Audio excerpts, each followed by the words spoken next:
Nah, sekarang kita lanjutkan pembahasan kita pada soal nomor 6. Dikatakan ada sebuah partikel bermuatan listrik positif Q sama dengan 2 kali 10 pangkat min 6 coulomb dan bermassa 2 kali 10 pangkat min 6 kg bergerak dengan laju V0-nya itu adalah 100 meter per sekon pada suatu daerah bermedan listrik dan bermedan magnet seragam. Nah, medan magnet sebesar B0 sama dengan 1 Tesla berarah tegak lurus keluar bidang ya. Jadi dia bentuknya adalah dot ya. Nah, jadi dot itu nanti dia menunjukkan untuk ke sumbu jet yang positif ya. Oke, jadi ini bayangin 3 dimensinya dia keluar bidangnya keluar dari layar ini. Nah, sedangkan medan listriknya adalah 100 volt per meter dan berarah horizontal ke arah kiri ya. Nah, E-nya ini nanti ke kiri. Nah, diketahui partikel bergerak membentuk sudut theta terhadap si medan listrik dengan tangen theta adalah 3/4. Abaikan gaya gravitasi, tentukanlah besar dan arah gaya listrik dan juga gaya magnetnya ya. Nah, berarti gaya oleh listrik itu apa ya? Nah, kita tahu bahwa gaya listrik itu sama dengan gaya oleh medan listrik itu adalah Q dikali nanti dengan E. Oke ya. Nah, di sini Q-nya itu adalah apa? Nah, Q-nya itu adalah 2 kali 10 pangkat min 6 kalikan E-nya apa? Nah, E-nya itu bernilai 100 volt per meter ya. Oke, E-nya itu dia bernilai 100 volt per meter, namun dia ke arah sumbu ke kiri, berarti kan ini ke sumbu X yang negatif ya, berarti kalikan nanti dengan minus 100 I. Nah, sehingga kita akan dapati itu adalah 2 kali 10 pangkat minus 4 I Newton ya. Nah, ini adalah ini ada minusnya ya, sorry.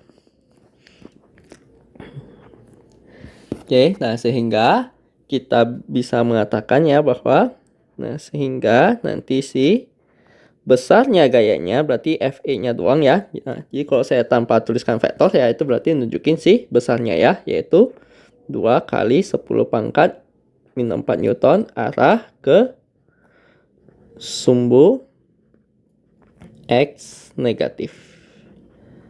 Nah, itu adalah ya arah ke sumbu X yang negatif ya, karena dia minus I. Nah kemudian di sini itu adalah untuk si gaya listriknya. Nah, kalau untuk gaya magnetnya apa? Gaya magnet itu kan sama dengan FB itu adalah Q V crosskan nanti dengan B. Nah, dalam hal ini kalau kita lihat V-nya itu dia bisa kita uraikan menjadi 2 ya. Nah, nanti akan ada V yang komponen X dan juga V yang komponen Y-nya.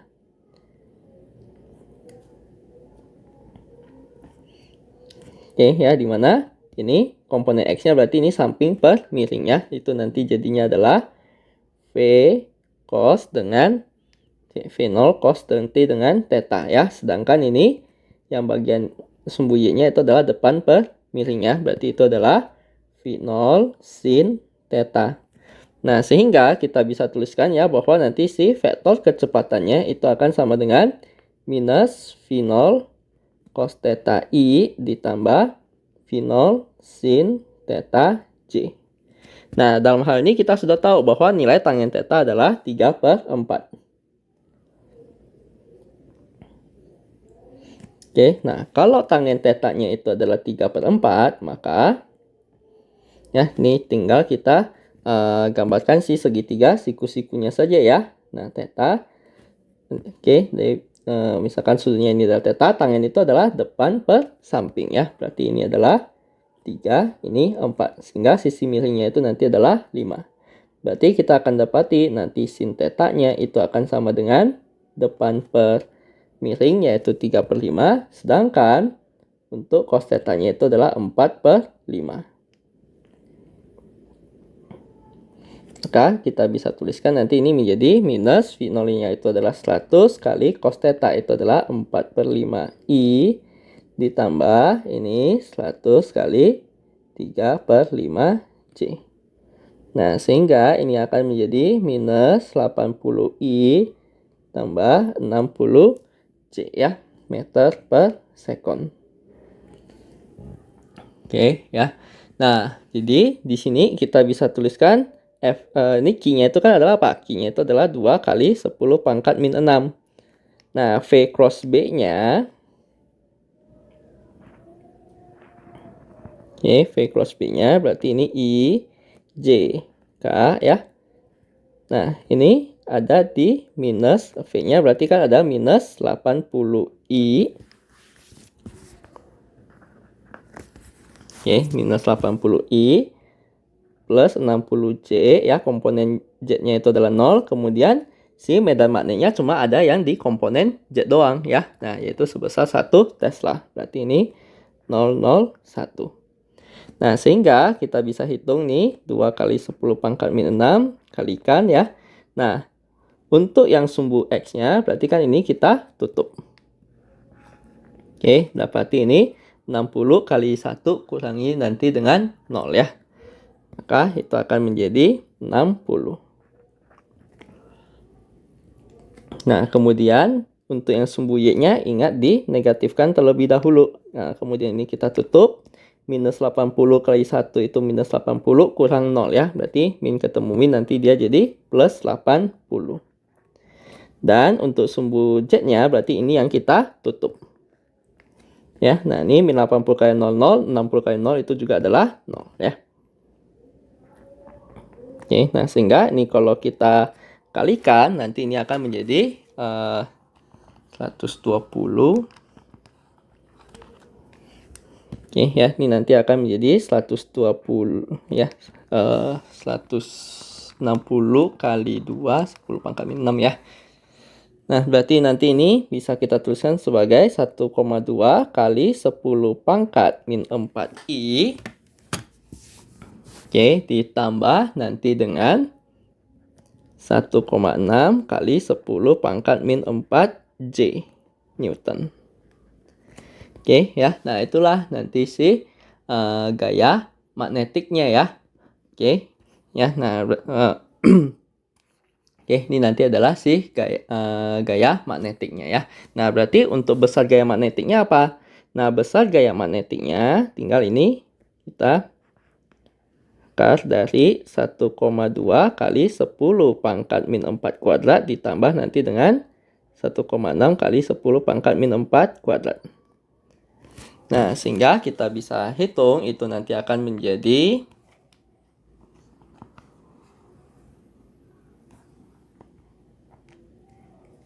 ya 2 kali ya ini ya 2 kali 10 pangkat min 4 Newton ya. Nah, untuk arahnya itu nanti kita akan nyatakan dia dalam bentuk sudut ya. Nah, arahnya itu nanti adalah si tangen alfa komponen yang sumbu Y bagi nanti dengan yang sumbu X.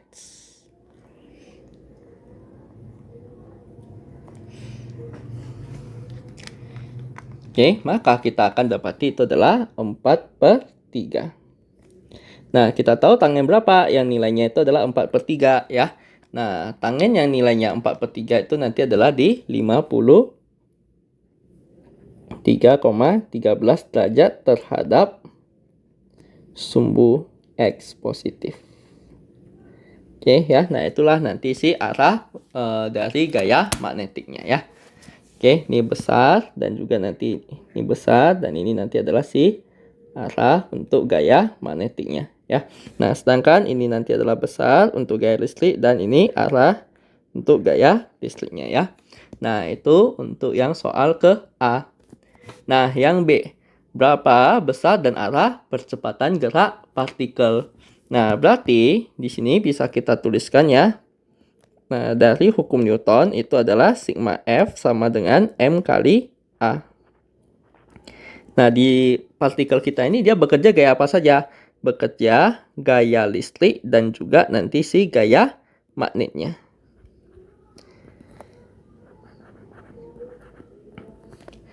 Ya. Nah, di sini yang ditanyakan kan itu adalah apa? Besar dan percepatan gerak ya. Berarti A-nya ini akan sama dengan FE ditambah nanti dengan FB bagi nanti dengan masanya.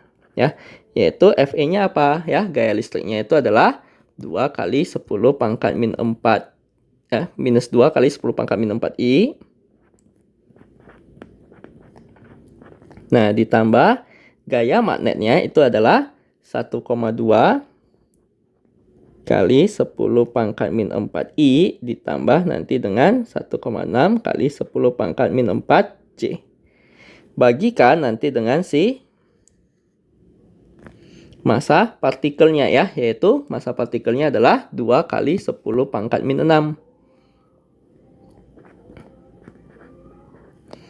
Oke, nah sehingga ya, nah di sini sama-sama punya 10 pangkat min 4, nanti kita tarik keluar saja semua ya. Jadinya adalah ini minus 0,8 I ditambah nanti dengan 1,6 C kali ini 10 pangkat min 4 bagi nanti dengan 2 kali 10 pangkat min 6.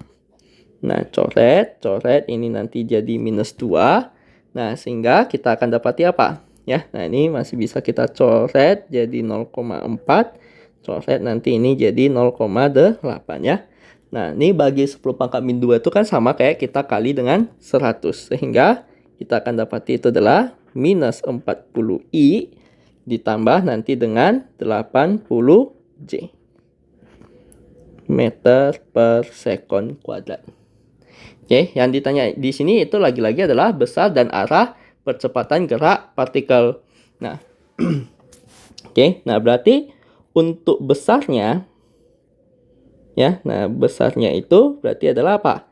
Akar dari 40 kuadrat ditambah nanti dengan 80 kuadrat. Oke ya, akar dari 40 kuadrat ditambah 80 kuadrat, tinggal langsung dihitung saja dengan kalkulator, dapati itu adalah 40 akar 5 meter per second kuadrat ya. Nah, itu adalah si besar percepatannya. Nah, untuk arahnya bagaimana? Ya, nah arahnya nanti kita akan nyatain dia dalam bentuk sudut ya. Nah, arahnya itu nanti adalah tangen inverse ya, atau ini ini kan nanti tangen alfa itu adalah komponen Y per komponen X, yaitu 80 per min 40. Dapati itu adalah minus 2. Nah, maka alfanya ini ya, nah tinggal kita ambil tan inverse 2 ya. Nah, kita tahu bahwa tan inverse 2 itu nanti adalah di apa? Ya, ini kita ambil yang kuadran 1 dulu. Tan inverse 2 itu adalah di 63,435 derajat. Nah, sekarang yang kita inginkan itu adalah apa? Sumbu X-nya negatif, sumbu Y-nya positif. Berarti kita maunya adalah di kuadran 2 ya. Nah, kalau di kuadran 2 berarti kita akan ngambil 180 derajat dikurangi nanti dengan si sudutnya ini. Oke ya. Nah, sehingga kita akan dapati itu adalah 116,565 derajat. Oke ya, nah terhadap sumbu X positif ya. Oke ya, nah demikianlah nanti ini adalah si arah dari percepatannya itu ya. Oke, demikian ya. Ini pembahasan untuk yang soal nomor 6. Sekarang kita lanjut pembahasan kita pada soal nomor 7. Nah, dikatakan ada sebuah kawat logam bermasa 24,1 miligram ya dapat meluncur tanpa gesekan pada kedua rel ya. Nah, ini ya si kawatnya itu ya. Nah, pada dua rel sejauh horizontal yang terpisah sejauh D ya, yaitu 2,56 cm. Nah, sistem berada dalam medan magnet vertikal seragam sebesar 56,3 mili Tesla ya. Nah, medan listriknya medan magnetnya itu nanti ke atas. Nah, pada T0 perangkat G dihubungkan dengan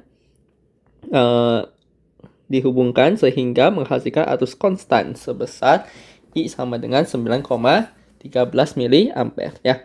Nah, pada saat T sama dengan 61,1 milisecond, nah tentukanlah kelajuan kawat ya. Nah, jadi di sini Nah, kita tahu ini kan ada kawat yang dialiri arus nih. Nah, diletakkan di dalam daerah yang memiliki medan magnet. Nah, jadi kalau ada kawat berarus diletakkan dalam daerah yang memiliki medan magnet, maka dia akan mengalami yang namanya gaya magnet.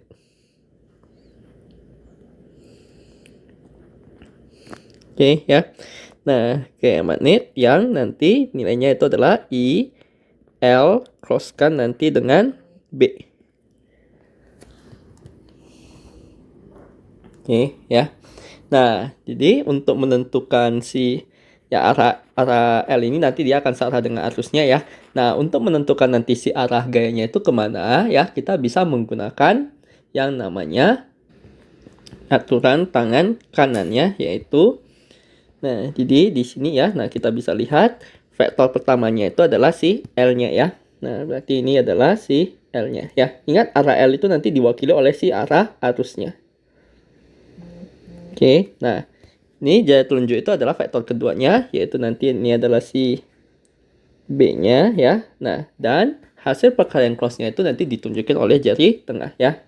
Yang mana itu nanti adalah si arah gayanya. Oke. Nah, sekarang tinggal nah, ini kita jadi di sini ya kita tahu bahwa antara arus dengan medan magnetnya itu selalu membentuk 90 derajat ya. Nah, sehingga kita bisa menghitung besarnya si gaya magnetnya. Besarnya gaya magnetnya itu nanti adalah I L B kalikan nanti dengan sinus. Nah, di sini ini kan sudut antara I dengan B-nya itu adalah 90 derajat. Berarti ini ILB sin 90 derajat. Ya, nah atau yaitu nanti adalah besar I kali besar L kali besar B ya. Nah, ini adalah besarnya gaya ya. Nah, jadi kita langsung ambil nilai positifnya saja semua. Nah, dengan arahnya kemana? Nah, arahnya kita bisa gunakan yang si aturan tangan kanan tadi ya. Nah, di mana dalam hal ini jempol kita itu akan ke bawah, kemudian tunjuk kita akan ke atas ya. Nah, maka arah gayanya itu ya, jari tengah kita itu dia adalah ke kiri. Oke ya, inilah nanti si arah dari gaya magnetnya ya. Nah, berarti ini arahnya adalah ke kiri. Oke ya, atau nanti dia menjauhi si gate-nya ini ya. Nah, oke ya, nah berarti ini yang B sudah bisa kita jawab ya, bahwa nanti si arahnya itu adalah ke kiri ya. Nah, dengan nanti ini ya, ini yang ditanyakan kan itu nanti adalah kelajuan ya. Nah, berarti kita tahu bahwa sigma F itu akan sama dengan M kali A ya, dari hukum Newton. Nah, karena di sini yang bekerja itu hanyalah si gaya magnet doang ya. Nah, ini gaya magnet akan sama dengan M kali A. Sehingga kita dapati ini adalah I L B itu akan sama dengan M kali A. Maka percepatannya itu adalah I L B bagikan nanti dengan massa. Yaitu, nah dalam hal ini arusnya itu adalah bernilai 9,13 mili, 13 mili ampere ya. Nah, habis itu si panjang kawatnya apa? Panjang kawatnya itu berarti sama kayak si D-nya ini. Ya, nah yang mana D-nya itu adalah 2,56 cm. Nah, kemudian untuk medan magnetnya itu adalah sebesar 56,3 mili Tesla.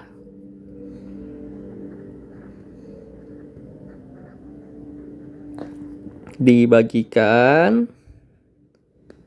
oke ya, dibagikan nanti dengan massa dari si batangnya itu adalah 20, massa dari si kawatnya ya, itu adalah 24,1 miligram ya. Berarti ini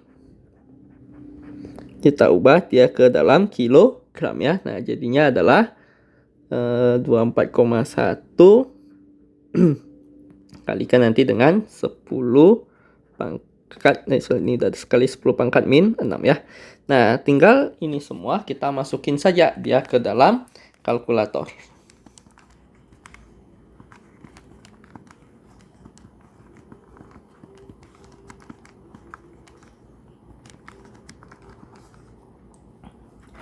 Oke. Nah, sehingga kita dapati nanti ini si percepatannya itu adalah 0,546 meter per sekon kuadrat. Nah, oke ya. Nah, jadinya yang ditanya di sini tuh nanti adalah si kelajuannya ya. Nah, ini kita baru mendapati si percepatannya. Ya, nah kita tahu bahwa yang namanya kecepatan itu nanti kan adalah integral dari si percepatannya ya. Oke, yaitu nanti ini adalah A T tambahkan nanti dengan konstanta. Ya, dimana nanti ini V0-nya ya. Nah, dimasukin T-nya 0 jadi di C, berarti C-nya itu adalah kecepatan awal. Sehingga bisa kita tuliskan bahwa VT ini akan sama dengan V0 plus AT. Ya, nah dalam kasus kita ini kecepatan awalnya kan dia awalnya dari keadaan diam nih ya, berarti V0-nya itu nanti adalah 0 ya. Nah, sehingga nanti VT-nya itu akan sama dengan A kali T saja ya, yaitu 0,546 T. Nah, yang dia mau itu adalah pada detik ke berapa? Pada detik ke 61,1 milisecond. Berarti kalau kita ubah ke second, bagi dengan 1000 dapati 0,0611. Oke ya, nah sehingga ini tinggal kita masukin ke kalkulator ya, nanti akan didapati 0,03336 meter per sekon ya. Atau ya ini bisa kita tuliskan dia sebagai 3,336 kali 10 pangkat min 2 meter per sekon ya. Atau mau diubah ke cm per sekon juga tidak masalah. Nah, inilah nanti si kelajuan benda kelajuan dari si kawat pada detik ke 61,1 milisecond. Oke ya. Nah, demikianlah ini pembahasan untuk yang soal nomor 7. Nah, sekarang kita lanjut di soal yang nomor 8. Nah, dikatakan ada sebuah kawat membawa arus I dan terdiri dari busur lingkaran ya, yang ini busur lingkaran berjejer yang membentuk sudut I per 2 ya, serta dua bagian kawat lurus ya yang berpotongan di pusat C. Nah, tentukanlah medan magnet besar dan arah yang ditimbulkan arus di titik C ya. Nah, jadi ya sebelum-sebelumnya kita sudah membahas ya bagaimana efeknya kalau ada partikel bermuatan atau kawat berarus diletakkan dalam medan magnet ya. Nah, di sini sekarang kita akan melihat dari mana asal medan magnet itu muncul ya. Nah, medan magnet itu salah satu alasannya dia bisa muncul adalah dari arus ya. Nah, jadi kalau misalkan ada suatu kawat dialirin arus ya, nah itu juga akan menghasilkan medan magnet. Di mana medan magnetnya itu vektor medan magnetnya itu nanti dinyatakan oleh si hukum Biot-Savart, yaitu dB sama dengan mu0 I dl crosskan nanti dengan R topi ya. Nah, bagikan nanti dengan 4pi R kuadrat. Oke ya. Nah, ini yang ini yang nanti kita sebut dia sebagai si hukum Biot-Savart ya. Nah, di mana R topi, kalau dl ini kan dia nanti adalah arah arusnya. Nah, kalau dl topi R topi ini apa?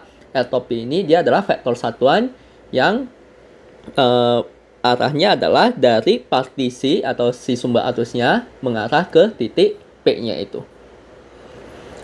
Oke ya, ke titik yang mau kita cari si medan magnetnya. Ya. Nah, oke. Nah, jadi ya di sini kan kalau kita lihat dia ada terdiri dari dua kawat lurus dan ada satu kawat yang melingkar. Nah, untuk yang bagian kawat lurus, oke, misalkan kita punya kawat lurus seperti ini ya, dia membawa muatan sebesar I ya. Nah, katakanlah kita mau mencari si medan magnet di titik P-nya ini. Ya. Nah, maka kalau kita lihat ya, nah nanti besarnya dB ini kan kita bisa nyatain sebagai apa?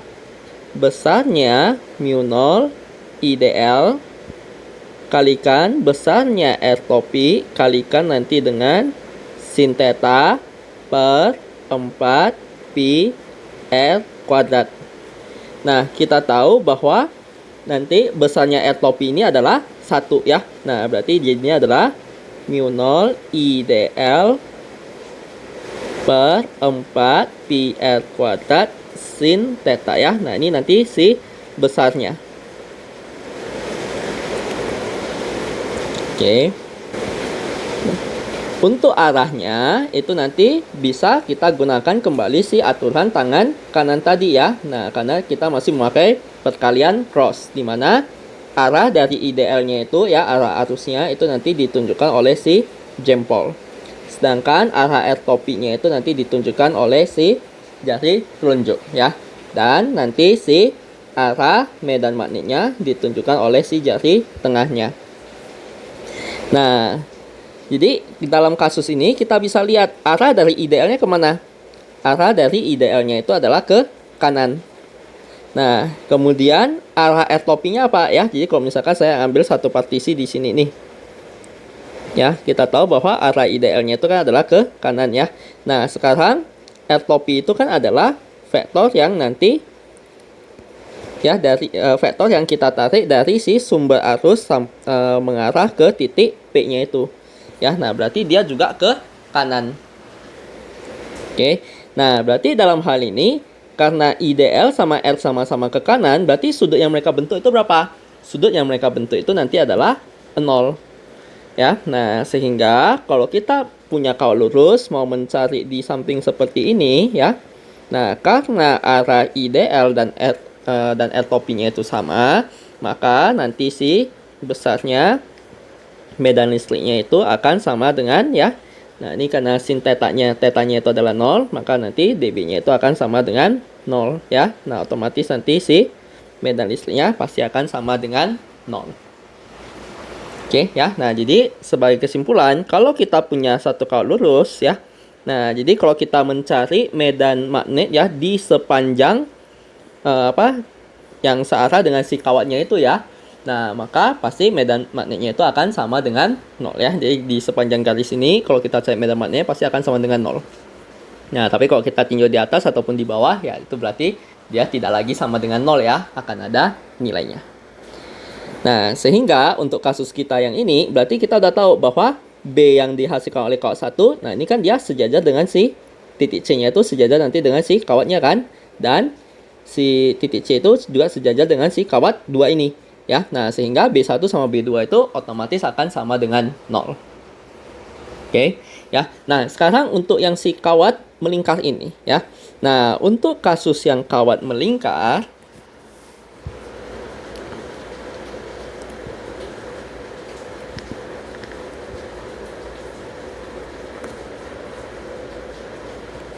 oke, katakanlah kita punya kawat melingkar seperti ini ya.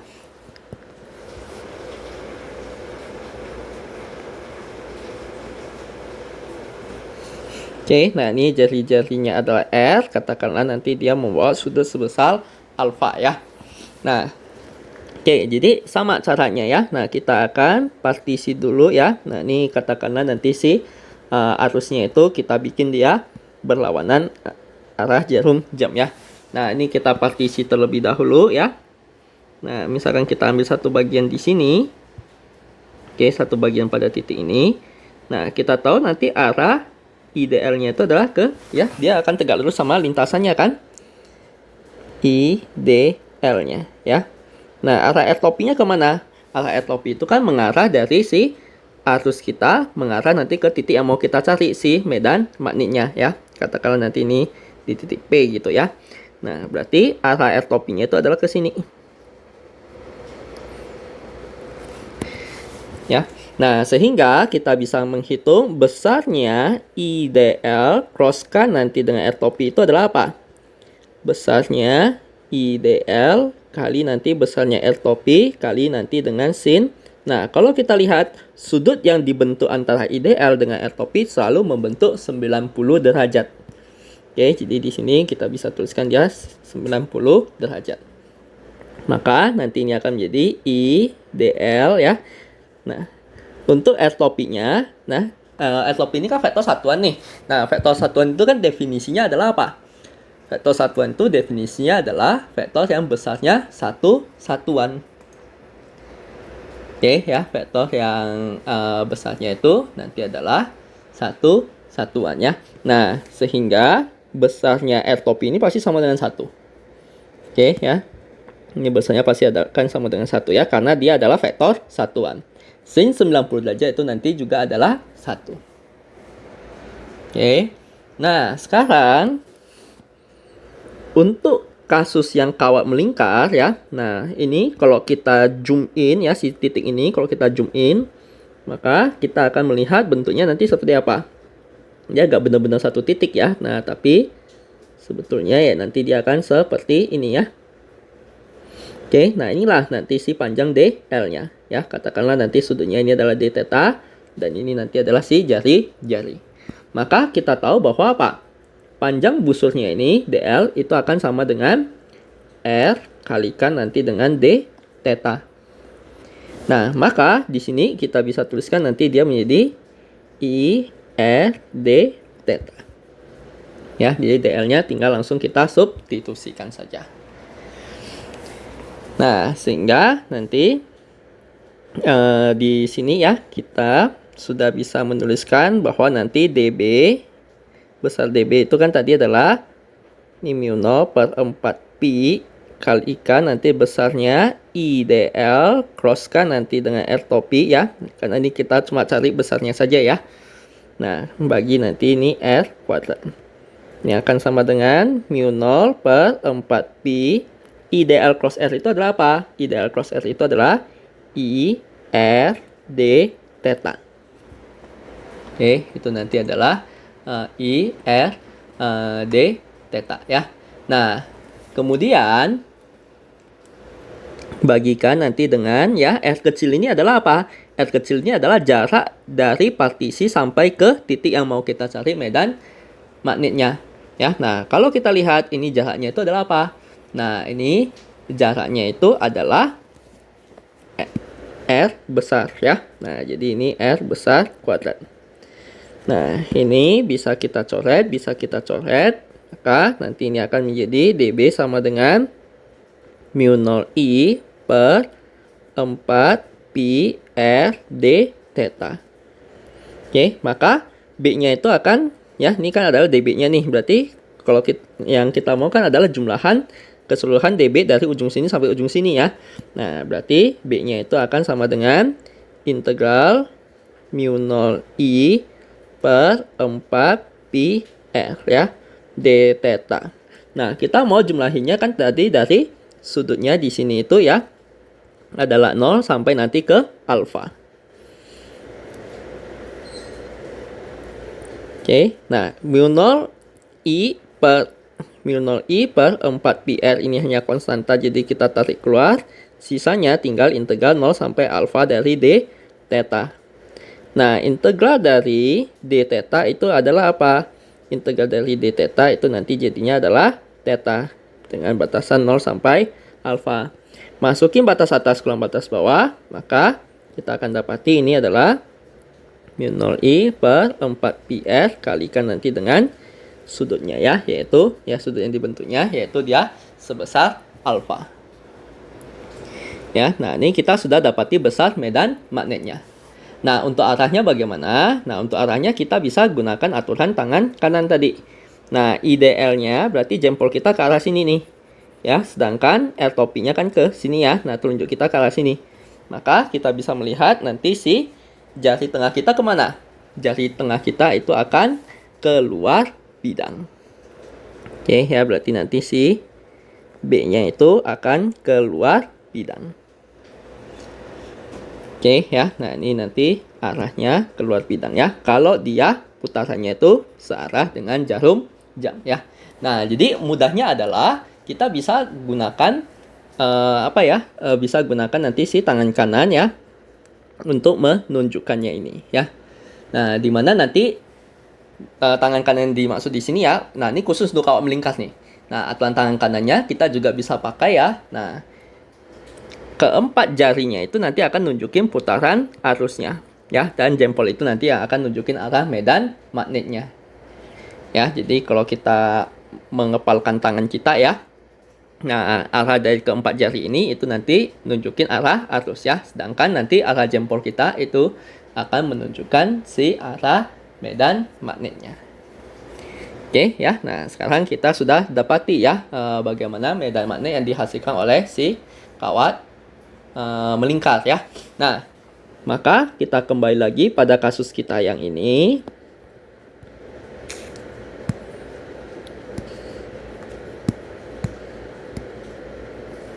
Oke. Nah, jadi medan magnet di titik C, medan magnet di titik C itu kita tahu pasti kan dia diakibatkan oleh nanti si kawat 1, diakibatkan oleh si kawat 2, diakibatkan oleh kawat 3. Nah, untuk yang kawat 1 dan kawat 2 tadi kita udah analisis ya, karena dia searah ya atau dia sejajar dengan si arah arusnya ya, si arah air topinya, maka si medan magnet yang dihasilkan itu adalah 0 ya. Begitu pula nanti di kawat 2 itu juga adalah 0. Oke, karena dia sejajar ya. Nah, sekarang untuk yang B3 ini adalah kawat melingkar ya. Nah, dengan sudutnya itu adalah 90 derajat. Berarti tinggal kita masukin ke rumusan ini, yaitu mu0 I per 4 PR kalikan sudut yang dibentuknya berapa? Ini adalah 90 derajat ya, atau itu adalah pi per 2. Oke ya. Nah, ini nanti besarnya B-nya ya. Nah, sehingga kita bisa tuliskan mu 0-nya apa? Mu 0 itu adalah 4pi kali 10 pangkat min 7. Nah, arusnya berapa? Arusnya di soal dia cuma bilang membawa arus I ya, berarti nanti dia dalam variabel saja. Oke, per nanti ini 4pi kali, nah R-nya juga dia ketahuinya dalam bentuk variabel saja ya. Oke. Nah, kemudian kalikan nanti dengan ini pi per 2. Nah, ini nanti bisa kita coret ya. Nah, nanti dapati ini adalah 5pi kali 10 pangkat min 8 I per R ya. Nah, itulah nanti si besar medan listriknya. Medan magnetnya, sorry. Nah, setelah kita dapati besar medan magnetnya, untuk arahnya bagaimana ya? Nah, jadi ingat genggam tangan kita digenggam, maka putaran 4 jari kita itu akan sama dengan si putaran arusnya. Sedangkan nanti arah jempol kita itu yang akan nunjukin si jadi ini putaran 4 jari kita ya. Nah, ini kita bikin seperti ini ya. Nah, kemudian kita lihat jempol kita dia mengarah ke bawah. Berarti medan magnet yang dihasilkan oleh si kawat 3 ini itu nanti adalah arahnya ke bawah ya, ataupun nanti dia akan menjauhi bidang ya. Oke, B yang dihasilkan oleh kawat 3. Ya, nah ini kita bisa tuliskan nanti si arahnya adalah menuju bidang. Oke ya. Jadi arah medan magnetnya itu nanti ditunjukkan oleh si jempolnya ya. Nah, ingat ini berlaku untuk kawat yang melingkar ya. Nah, dengan demikian ya kita sudah mendapati ya, baik ini besar dari medan magnetnya.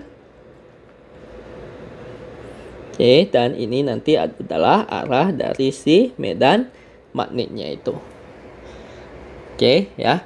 Nah, ini arah besar dan juga arah dari medan magnet yang dihasilkan oleh si sistem kawat yang seperti ini. Ya. Nah, demikianlah ini pembahasan untuk yang soal nomor 8.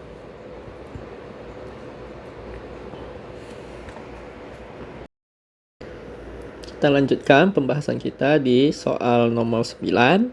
Dikatakan ada dua kawat lurus sangat panjang, masing-masing membawa arus 4 ampere keluar bidang kertas ya. Nah, ini arah arusnya keluar bidang kertas. Nah, jarak D1 ya, 6 meter dan D2 itu adalah 4 meter. Tentukanlah besar medan magnet total di titik P yang terletak pada garis sumbu tegak lurus kawat.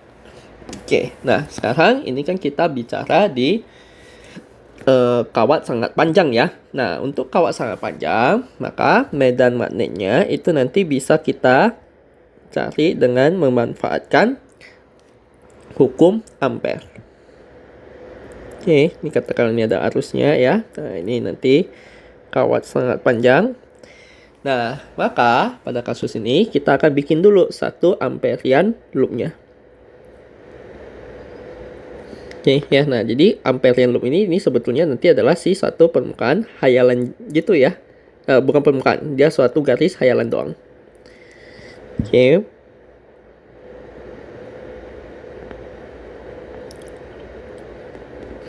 Nah, arahnya bagaimana ya? Nah, jadi nanti di sini ya, jempol itu yang nunjukin arus ya. Nah, dia mirip seperti kawat melingkar ya. Nah, cuma sekarang jempol itu yang menentukan arus, sedangkan kepalan 4 jari kita itu nanti yang akan nunjukin si arah medan magnetnya ya. Nah, sehingga dalam hal ini kita akan dapati medan magnetnya akan berputar seperti ini. Oke ya. Nah, ini katakanlah kita mengambil pada sembarang jari-jari A gitu ya. Oke. Nah, maka kita bisa menuliskan ya yang namanya hukum Ampere itu adalah integral tertutup. Oke, integral pada suatu lintasan tertutup dari B dot K nanti dengan DL itu akan sama dengan mu 0 kalikan nanti dengan I N close. Oke. Nah, yang mana sih integral BDL di sepanjang lintasan ini ya? Nah, ini adalah integral B dot K nanti dengan DL di sepanjang amperian loopnya ya.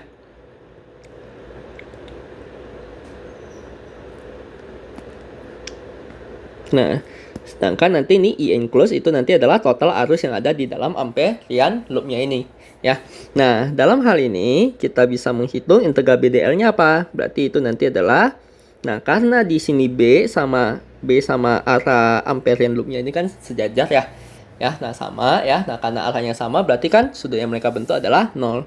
Nah, ingat perkalian dot itu kita akan pakai cos ya. Jadinya ini adalah B DL cos 0 ya. Nah, sama dengan mu 0. Nah, total arus yang di dalamnya ada apa saja?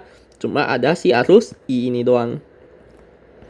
Nah, sehingga ini kita bisa dapati B integral di sepanjang lintasannya DL ya, cos 0 itu 1 sama dengan mu 0 I. Maka ini akan menjadi B kalikan ya. Nah, integral DL itu berarti adalah panjang dari si lintasannya ini. Nah, panjang lintasannya apa? Panjang lintasannya itu adalah 2 pi A.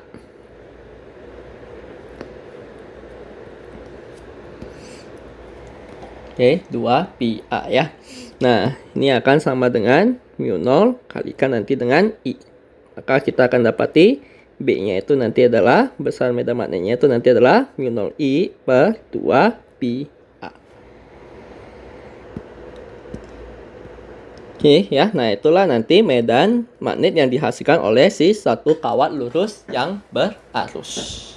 Ya, nah jadi A ini nah itu nanti dia jadinya adalah jarak terhadap si si kawatnya itu ya. Nah, dan kalau kita lihat ya, nah ini arahnya dia medan magnetnya kan bakal muter ya. Jadi ya kalau kita tinjau di atas dia akan keluar bidang, kalau kita tinjau di bawah dia akan masuk bidang, kalau kita tinjau di bagian belakang dia ke atas, kalau kita tinjau di depan ini ya dia ke bawah ya. Nah, intinya nanti dia akan muter. Oke. Ya, nah ini sekarang kita sudah tahu medan magnet yang nanti dihasilkan oleh si kawatnya ini ya. Nah, sekarang kita akan berfokus pada kasus kita ini. Nah, di sini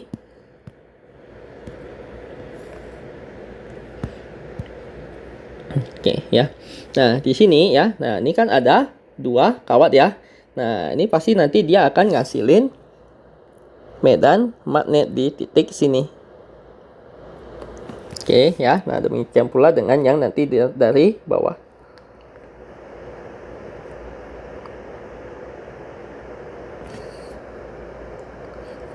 Oke ya. Nah, dengan ya ini karena dia kawat berarusnya itu sama ya. Oke. Ya, arus yang dibawanya itu adalah sama. Ya, mungkin kita anggap beda aja dulu ya. Nah, ini kita sebut nanti ini adalah kawat 1, ini nanti adalah kawat 2. Oke ya. Nah, maka kita akan dapati bahwa ya, ini nanti R1, ini nanti adalah R2-nya ya. Nah, jadi kan kita sudah tahu nih bahwa D1 itu adalah 6. Berarti setengahnya ini itu adalah 3. Oke, 3 meter. Dan ini D2-nya itu nanti adalah 4 meter. Berarti otomatis baik R1 ataupun R2 ya kita bisa hitung itu nanti adalah 5 meter.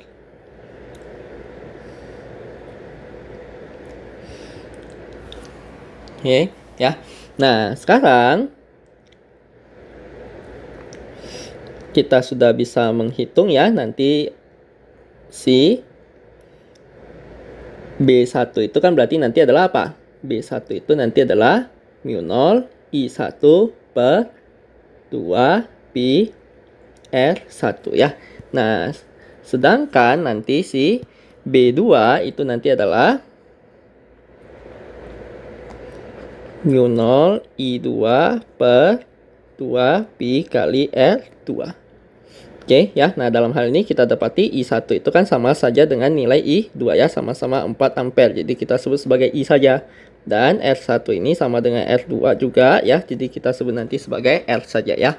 Nah, sehingga nanti ini dapati B1-nya itu adalah mu 0 I per 2 pi R, B2-nya juga sama ya, itu juga akan sama dengan mu 0 I per 2 pi R.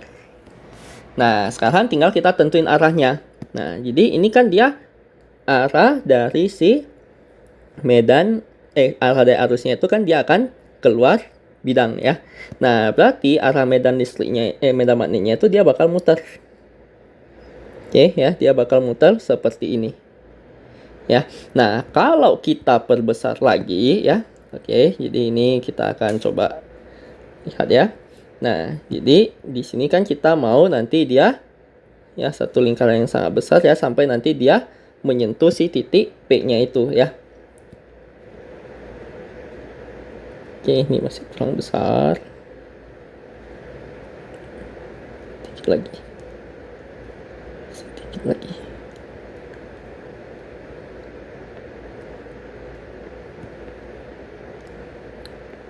Oke ya. Nah, jadi kalau kita lihat ya, nah dia nanti kan gambarannya akan kira-kira seperti ini kan.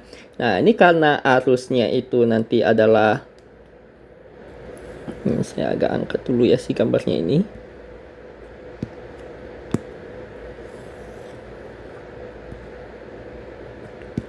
Oke, ya karena arah arusnya itu adalah keluar bidang, maka nanti dia akan keempat jari itu yang nanti nunjukin si putaran medan magnetnya ya. Nah, jadi kita bisa lihat dia putaran medannya adalah putaran medannya nanti akan seperti ini. Ya, nah sehingga kalau kita meninjau pada titik P, maka dia akan kemana? Nah, akan ke sini nih. Oke, dia akan sejajar dengan si garis singgungnya ya. Nah, inilah nanti yang merupakan arah dari si B1-nya ya. B yang dihasilkan oleh si kawat 1 ini. Oke ya.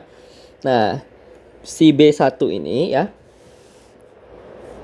Nah, ini kan nanti saya bisa tarik juga satu garis ke sini ya. Oke. Nah, si B1 ini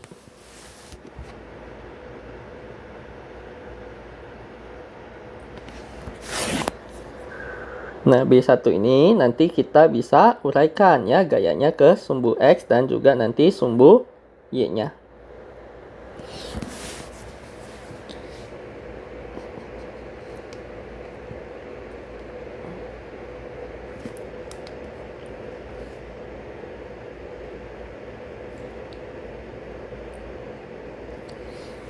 Oke ya, nanti di sini ya kita bisa uraikan nanti dia ke di sini ya, ke sumbu X dan juga sumbu Y-nya ya. Nah, jadi kalau saya misalin ya, Ya ini nanti kan mereka yang ini dengan ini nanti membentuk sudut 90 derajat kan ya. Nah, jadi kalau saya misalin nanti ini adalah theta, oke, berarti ini 90 min theta, nanti di sini itu adalah theta ya. Nah, maka kita akan dapati ini adalah B1. Oke, ini nanti B1 sin theta, nanti ini adalah B1 cos theta. Oke, ya. Nah, dengan cara yang sama kita bisa dapati nanti untuk yang si B2-nya ini ya. Nah, yang B2-nya oke ya. Nah, nanti kita gambarkan satu lingkaran yang sama saja ya. Nah, ini kemudian nanti dia akan ya, jadi ini kita bikin nanti si satu lagi lingkaran yang seperti ini. Ya, nah tapi ini sekarang untuk si B2-nya ya. Nah,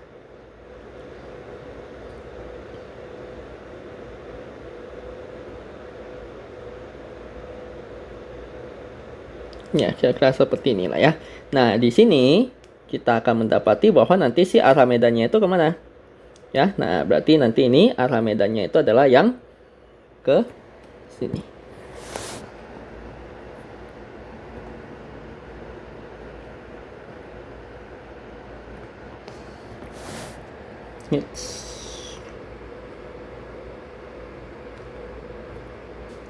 Oke ya, nah dia akan menyinggung si lintasannya ya. Nah, inilah yang nanti kita sebut sebagai si B2-nya. Nah, sama ya. Ini saya tarik satu garis.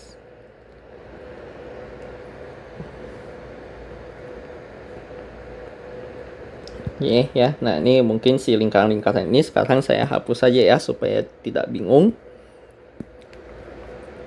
Oke ya.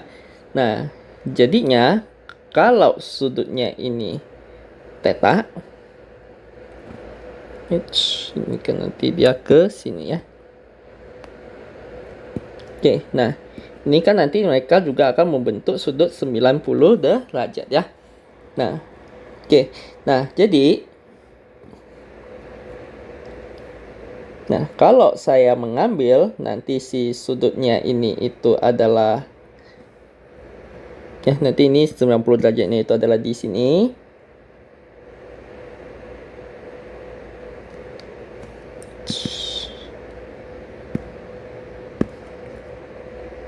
Oke, ini ya 90 derajatnya. Ya, nah jadi kalau saya mengambil sudutnya ini nanti adalah theta, ya, maka nanti ini kan saya mau uraikan dia ke sumbu X dan sumbu Y ya. Nah, ini mungkin saya pakai warna merah saja.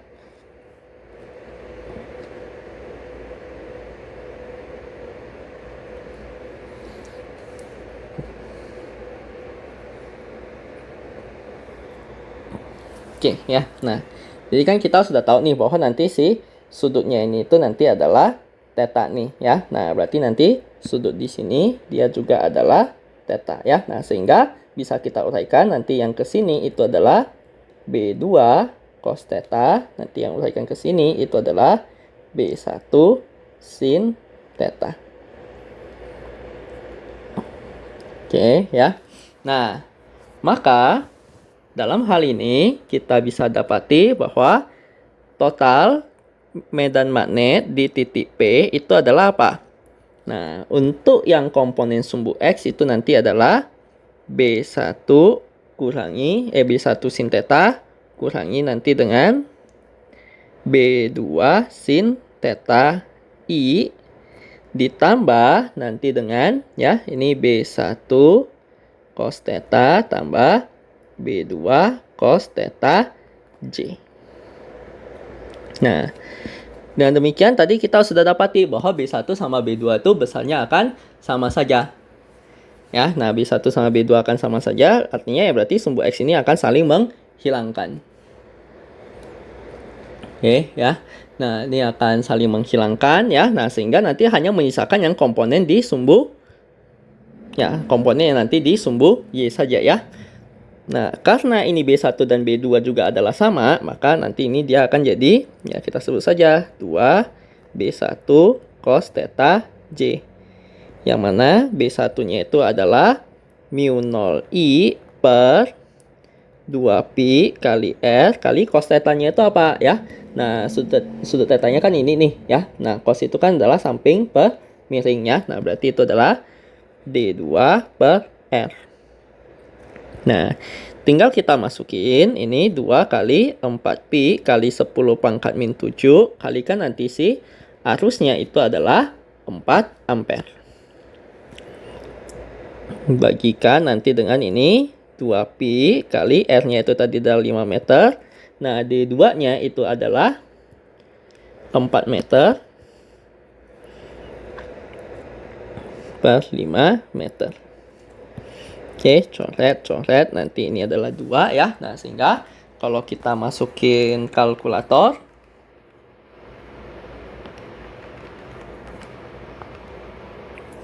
oke, akan didapati nilainya itu adalah 2,56 kali 10 pangkat min 7 J Tesla ya. Oke ya, nah itulah nanti si medan magnet di titik P-nya ya. Nah, berarti kalau ditanya besar medan magnetnya ya, nah berarti besarnya itu adalah ini ya, 2,56 kali 10 pangkat min 7 ya Tesla dengan arahnya ke sumbu Y positif.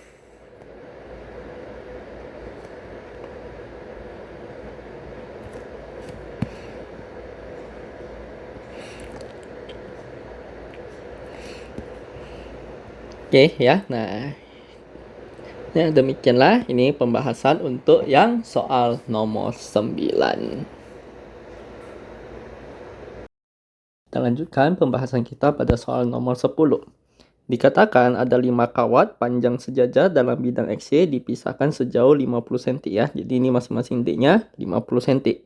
Nah, arus yang masuk ke dalam bidang kertas itu adalah I1, I3, I4, dan I5 ya. Nah, berarti kalau masuk bidang kertas ya itu nanti dia kita simbolkan dengan X ya. Yang I1, I3, I4, dan I5.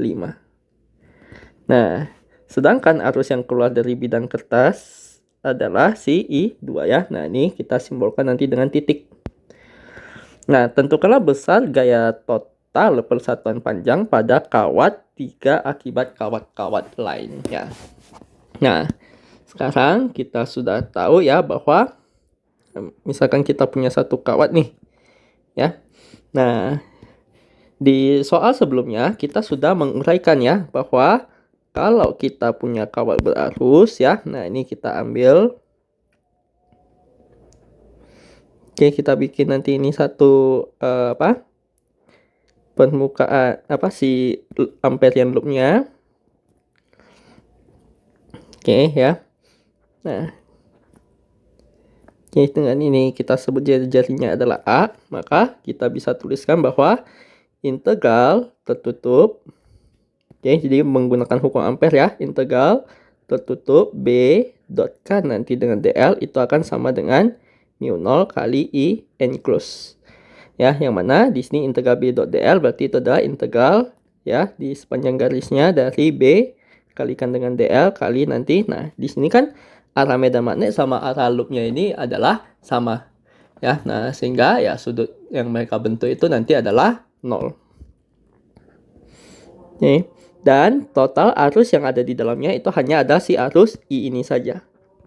Nah, maka kita bisa tuliskan ini B integral DL itu sama dengan mu 0 kali I ya. Nah, berarti panjang amperian loop ini apa? Itu sama dengan keliling lingkaran, yaitu 2 pi A sama dengan mu 0 kali I. Dengan demikian, kita dapati ini adalah mu 0 I per 2 pi A.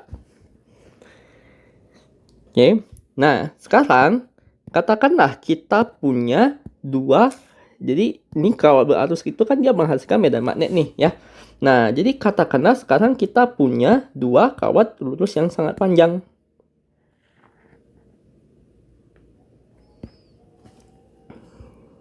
Oke ya, ini nanti kawat sangat panjang ya.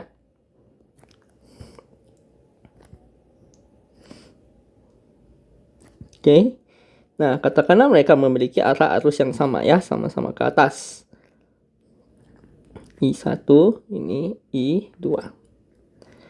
Nah, tentunya ini si kawat 1 itu dia akan menghasilkan medan magnet. Kemudian medan magnetnya, efek medan magnetnya itu akan kerasa di bagian yang kawat 2 ini ya, yang arahnya nanti kemana ya. Nah, di sini kan kita udah tahu nih bahwa kalau untuk kawat lurus maka jempol kita itu akan menjadi arah arusnya ya, sedangkan kepalan 4 jari kita itu dia akan menjadi putaran medan magnet. Nah, maka ini kalau kita tinjau ya, ketika di titik ini maka dia sedang mutar ke arah menuju bidang.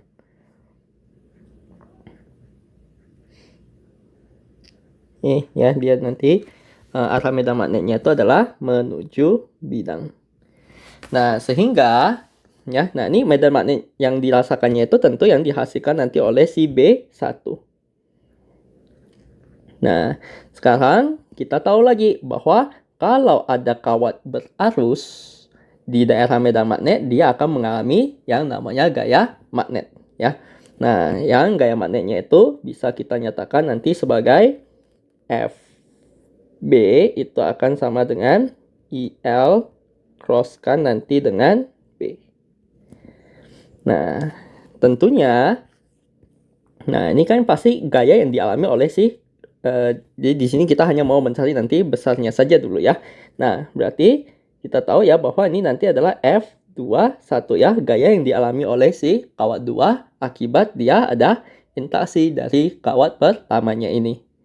Nah, F21 ini nanti akan sama dengan, nah ini I2 kalikan nanti dengan L kalikan nanti dengan besar medan listrik ya, medan magnet ya. Nah, karena dia kena efek medan magnet 1, maka nanti ini adalah B1.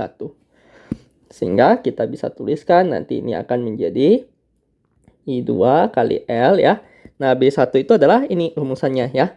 Nah, jadi kalau kedua kawat ini terpisah pada jarak D, maka kita bisa tuliskan B1 ini nanti adalah mu 0 I1 per 2pi kali ya. Nah, ini kan adalah jarak terhadap si kawatnya ya. Nah, jarak terhadap kawatnya dalam kasus ini adalah D. Nah, sehingga bisa kita tuliskan ya. Nah, ini L-nya ini nanti saya akan pindahkan dia ke bawah. Jadinya adalah F21 per L itu akan sama dengan mu 0 I1 I2 per 2 pi D. Oke ya, mu 0 I1 I2 per 2 pi D. Oke ya, nah inilah gaya persatuan panjang yang dialami oleh nanti si kawat pertama ya. Nah, dengan cara yang sama tentunya si kawat 2 ini dia akan ngasilin medan magnet ya. Nah, dan nanti ketika dia kena ke si kawat pertama, itu arahnya nanti adalah keluar bidang. Oke, nah sehingga di sini kita bisa menghitung besarnya gayanya F12 itu akan sama dengan I1 kali L kalikan nanti medan magnet yang dialami oleh B2 ya. Nah, di sini ya ini kan sebetulnya ada kita kalikan dengan sin theta lagi ya. Nah, tapi kan di sini sudut antara B sama I itu selalu 90 derajat ya. Nah, makanya ini langsung saya masukin si sin 90 derajat itu langsung sama dengan 1 ya. Makanya tidak saya tuliskan lagi di sini. Nah, sehingga nanti ini kita akan dapati I1 kali L, B2 itu nanti adalah mu 0 I2 per 2pi, jaraknya juga adalah D. Sehingga kita dapati F12 per L itu akan sama dengan mu 0 I1 I2 per 2pi D. Ya, nah jadi baik F12 maupun F21 itu secara besar mereka akan sama saja. Ya. Nah, sekarang untuk arahnya bagaimana ya? Nah, jadi arahnya kan di sini kita gunakan aturan tangan kanan ya. Nah, yang mana ini nanti oke ya. Nah, ini nanti itu si arah arusnya itu ditunjukkan oleh jempol. Sedangkan arah medan magnetnya ditunjukkan oleh jari telunjuk.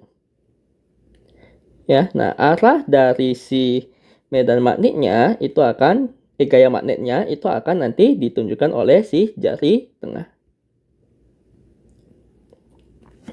Oke ya. Nah, maka untuk kasus yang di kawat 2 ini ya, nah bisa kita lihat ya. Nah, nanti si gayanya itu akan ke kiri ya. Nah, ini F21. Oke, nah sedangkan yang dialami oleh si kawat 1 itu nanti dia akan ke kanan.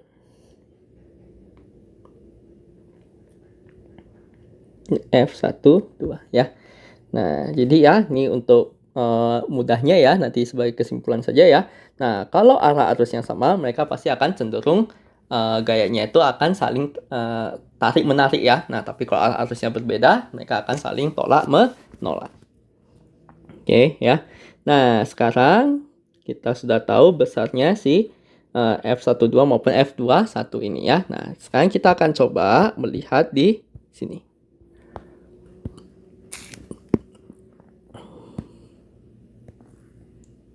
Oke ya, nah ini kita tinjau di kasus yang kita ini ya. Nah, ini kan tadi kita sudah tahu bahwa yang masuk bidang itu adalah 1345 ya. Nah, itu masuk bidang.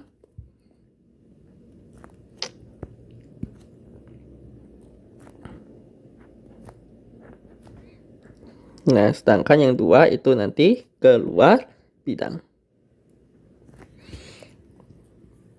Oke ya. Nah, berarti si kawat 3 ini pasti ya, total si kawat 3 ini ya pasti dia akan mengalami gaya dari siapa saja. Ada efek dari F31.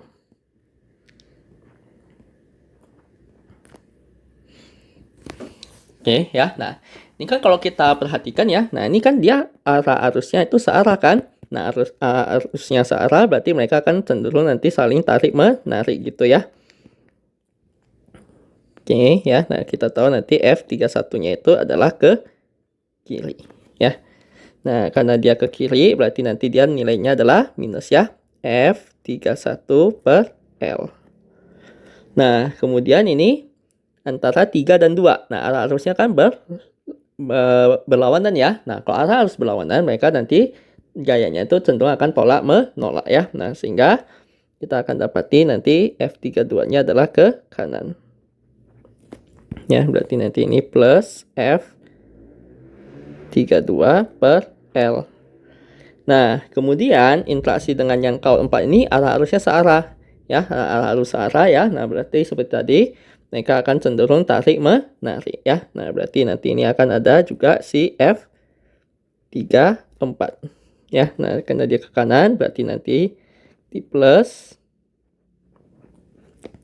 Nah, dan yang terakhir ini juga arah arusnya searah ya, berarti mereka akan cenderung tarik menarik juga ya. Nah, ini akan ada F35 ya. Nah, jadi plus juga.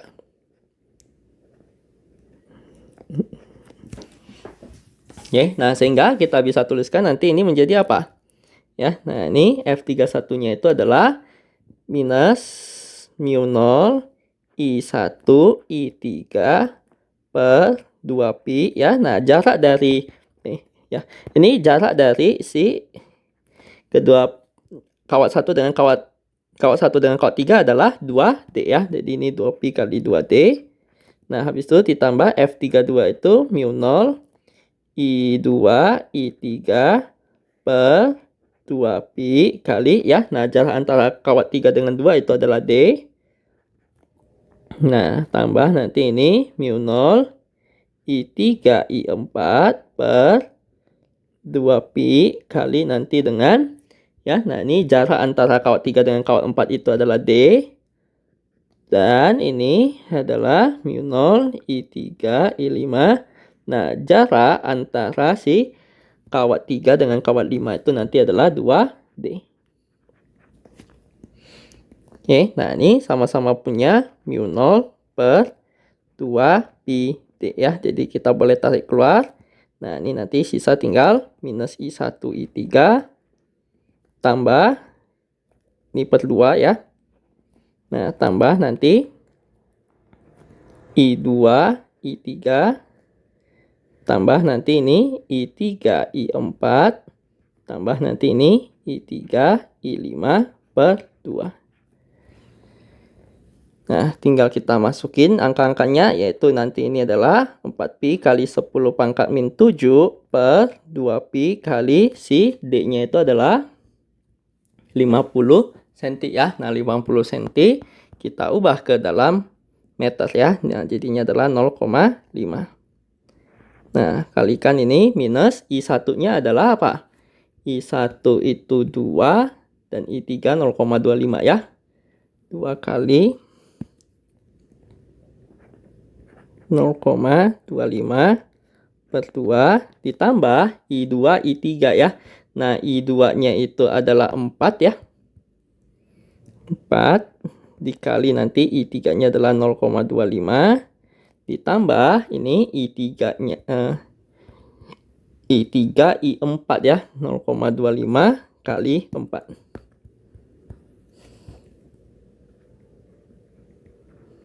Nah, tambahkan nanti ini I3, I5, 0,25 kali 2.